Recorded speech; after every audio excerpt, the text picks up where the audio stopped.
Los representantes de la Conferencia Episcopal Venezolana se pronunciaron sobre la situación del país. Señalaron que la Santa Sede está dispuesta a mediar entre el gobierno y la oposición siempre y cuando exista una solicitud formal. Desabastecimiento, grupos violentos, protestas, asesinatos y caminos para el diálogo fueron algunas de las exigencias realizadas por la Conferencia Episcopal Venezolana en el comunicado presentado este miércoles. Monseñor Diego Padrón destacó que no se ha reunido con la UNASUR. Dijo que hubo un encuentro privado, pero con la Nunciatura Apostólica.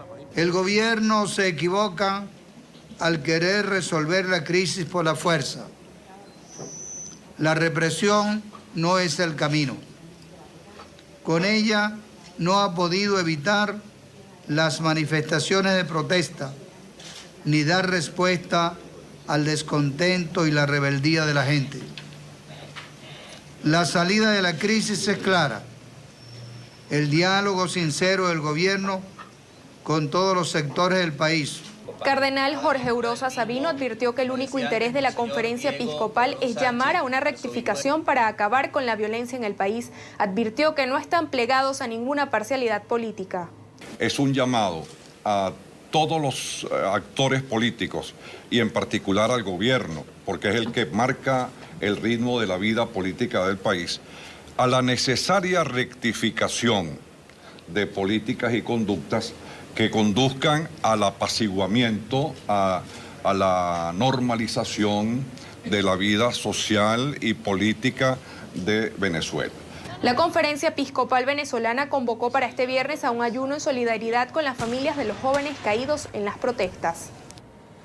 Precisamente la tarde fin de semana con los protagonistas de la noticia saludamos al Monseñor Diego Padrón, presidente de la Conferencia Episcopal Venezolana, arzobispo de Cumaná, que nos acompaña desde esa ciudad en Venezuela. Gracias por estar con nosotros, Monseñor, bienvenido.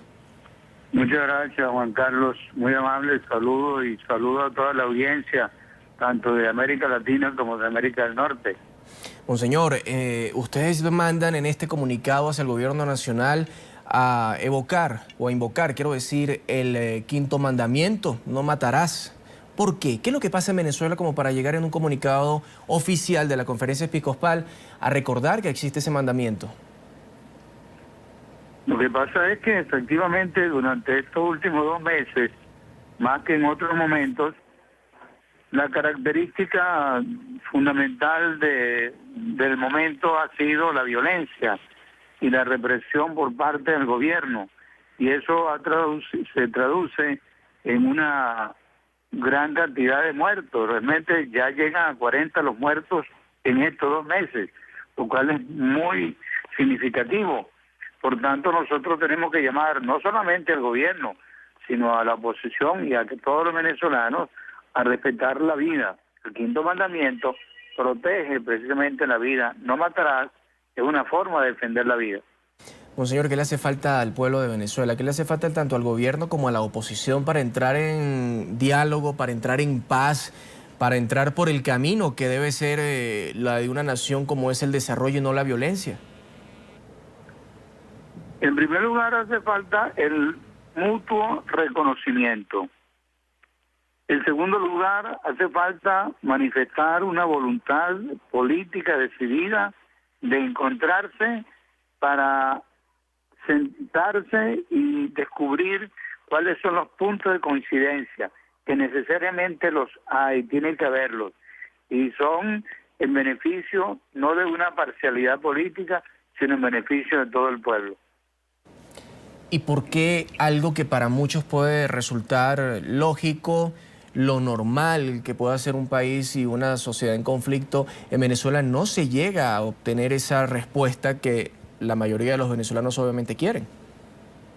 Porque nosotros venimos con un proceso ya de 15 años de una gran polarización. Precisamente la división que desde el 99 se ha creado artificialmente en el pueblo, porque nosotros no éramos un pueblo dividido en esta forma. Es verdad que siempre, como es natural, siempre ha habido diferencias, ideologías distintas, maneras de pensar y de actuar, pero nunca habíamos tenido una división tan grave como ahora, que hay prácticamente 2 mitades. Entonces es esa polarización la que impide el acercamiento y la que está impidiendo que en Venezuela se consigan caminos comunes para resolver nuestros problemas. Monseñor, en este momento usted habla de, obviamente, esa división que existe en el país. ¿Quién empezó, si es que se puede hablar de responsables en una división a tal forma en el país que lleve precisamente a esa violencia, a 40 fallecidos en este momento y a un diálogo que pareciera no llegar? Responsables somos todos del destino del país.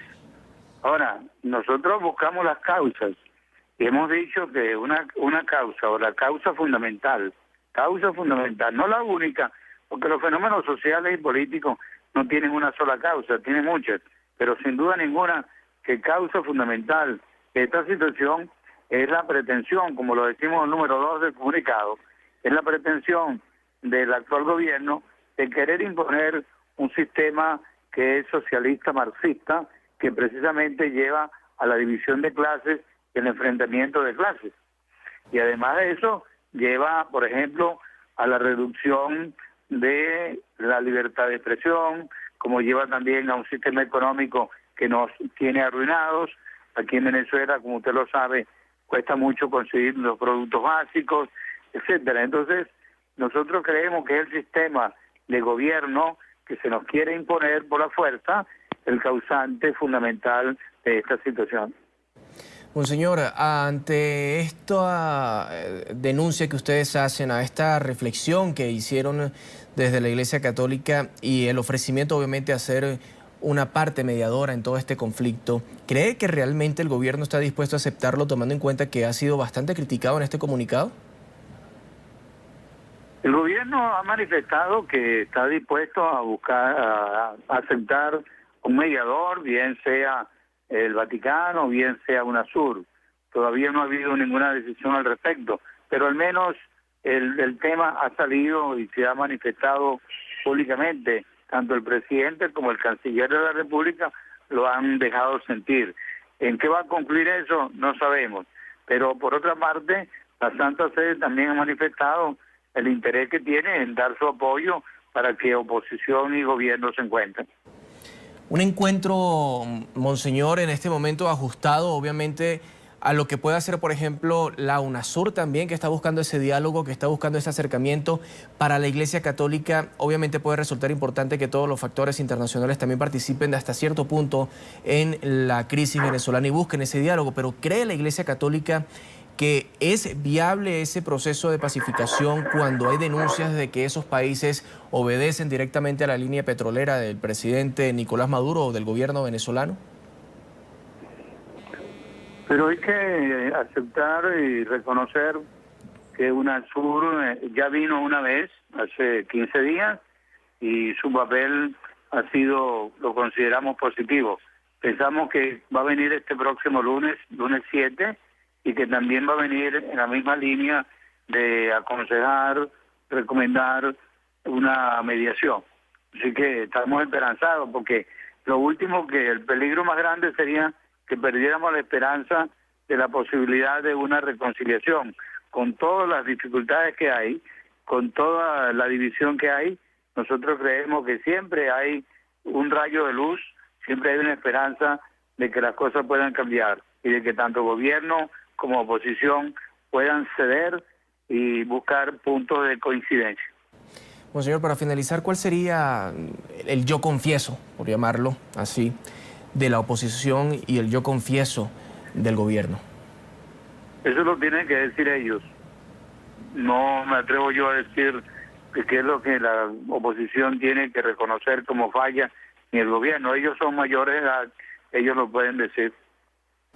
Monseñor Diego Padrón, presidente de la Conferencia Episcopal Venezolana, gracias por haber estado con nosotros para toda Latinoamérica, los Estados Unidos y el Caribe. Muchas gracias, muy amable. A usted por atendernos, Monseñor.